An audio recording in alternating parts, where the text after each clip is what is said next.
So, over the past, I don't know, 5 years or so, we've had some changes in our lifestyle in that now a lot of things are subscription models. We pay for everything. We pay for things by the month, whether it be your TV streaming, your Hulu, or your Amazon Prime, or, some of us even pay for our internet service by the month. Some of us pay for even access to Word and our computer programs by the month. And that's all fine, but we just need to remember what we're paying for by the month, and just sort of watch it. So two things about this. Number one is if you're paying for things by the month, if you're not using them anymore, let's figure out how we can stop paying for them, right? So a good example, I think right now is, hopefully we're starting to come out of the pandemic, not 100% sure, but we're trying to anyway. And, so a lot of us got 3, 4, 5 different streaming services for TV last year because we were basically stuck at home. And that's all fine and dandy. And if you did that and you still use them all, that's fine. But I think, as we sort of can go out a little bit more and do some more things, we probably aren't watching quite as much TV. So most of these streaming services are by the month, so you can cancel them at any time. Just need to sign into the website and cancel out of them. You can always back and renew them later if you want. But let's just make sure that some of these things we pay for by the month, if we're not using them anymore, we cancel them, because it's really money going out the window. And Carol, thanks for joining us. We're just getting started. My name's Philip. And so we're just starting to talk about the first things about trying to figure out how to reduce some of your expenses. And even a bigger thing of this is that usually these services that we pay for by the month, usually once a year they renew, or some of them we pay for by the year and they renew. And usually when they quote unquote renew, it's at a higher price. So a good example for me, I have a satellite radio in my car and I pay for it by the month. And once a year, it renews. And quite honestly, the last 2 years when it's renewed, they raised my rates pretty substantially. And both times I've called them up and basically said, you know what, I like your service. I want to keep it, but I want to continue to pay what I paid last year for it.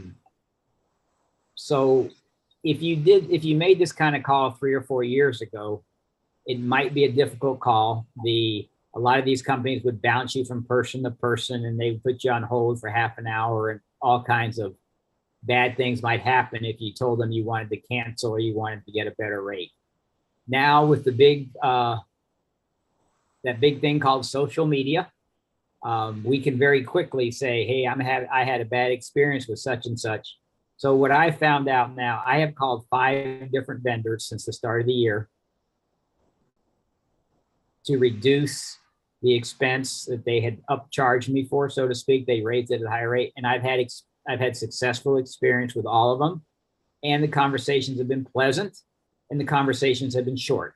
By short, I mean less than 5 minutes, and in doing that, I've reduced the rate back down to what it was in the prior year. I did it with my satellite radio, did it with some newspaper subscriptions, did it with the internet for a friend of mine who's has some visual issues and he has trouble. So I did it for him. And so I've been successful. So my point is don't be afraid to, on an existing account you have, don't be afraid to call them up and just ask. I usually take the approach, hey, I really like your service. I really want to continue it, but I really think that the price I was paying before was appropriate. What can you do to help me out? And like I said, I've been successful. Just a calm, pleasant conversation. I never threatened to leave them or, tell them anything bad or nasty. Just very polite conversation. Like I said, they'll usually try to give me an intermediate price, and then I'll just reemphasize, I really think the price I paid last year was fair. And every one of them has then immediately said, okay, we'll drop it down to that price. And so remember, if you're saving, let's just say on one of them, you call and you save $8 a month, you're really saving $100 a year because you're paying that every month. You're paying that extra $8 every month. So you multiply that by 12, that's $96. So I would encourage you to not be afraid to make that call and see what you can do. So has anyone tried anything like this or not tried anything like this before because they were afraid to, or where is everybody at? Or are we even noticing it? Yes, I've tried it several times and I've always been successful. And I've actually saved quite a bit also with the Wall Street Journal, with Sirius, and also AT&T. Although I spend a lot of time on the phone with them renegotiating, but I have ultimately saved a lot of money. Yeah, so thanks, Carol, for that input and confirmation. Yeah, the one that I did for my personal friend of mine, it was AT&T, and he moved from one building to another. He was in a rental and he moved to another building, and they just took it upon themselves to raise the rate when he moved. And we just called them up and said, "What's this got to do?" "Oh, well, the service is different." "No, the service isn't different." And they then conceded and said yes, and then they reduced it back. So yeah, you're absolutely right in regards to that. So again, if you haven't tried it, just think about it. But the big thing is make sure you pay attention to your bill. And when it gets increased, that's when you need to react. And even more proactive than that, and I'm sure this is what Carol does, is if you put it on your calendar for a month before it's supposed to renew, and you call them up before you even get the renewal, or before they charge you the higher rate, that's even better. I've actually, on a couple of them, the renewal slipped by me, and they already raised it up for that first month in the new time period. And when I called them up, not only did they reduce the rate, they actually gave me back the money, that additional money for that first month.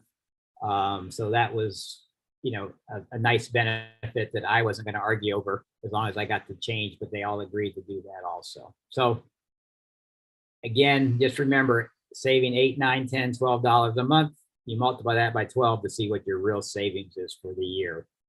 And then, other things like gym memberships, etc. If you use it, great. If you don't use it, cancel it. I mean, there's no reason to not spend 5 or 10 minutes of your time calling up or going to the gym, whatever. If it's something it's, you do live locally, and get it canceled. It just saves you a lot of money and something to